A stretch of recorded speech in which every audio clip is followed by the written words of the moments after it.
మీకు ఏది కావాలో అది స్క్రీన్ షాట్ తీసి స్క్రీన్ పై నెంబర్ కాంటాక్ట్ చేయండి. డార్క్ పింక్ అండి,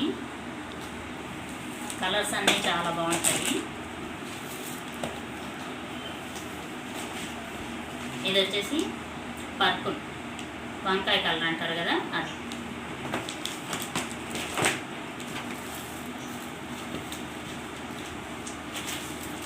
ఇది పింక్లో కొంచెం లైట్ అండి. రెండు వచ్చాయి పింక్, లైట్ ఏం కాదు సేమే. ఇదిగోండి చూడండి, పింక్ రెండు. ఇది రెడ్ అండి, ఇది వచ్చేసి రెడ్, ఇది వచ్చేసి బ్లాక్. ఏ శారీ కావాలో స్క్రీన్ పై నెంబర్కి కాంటాక్ట్ చేయండి. 999 free shipping all over India.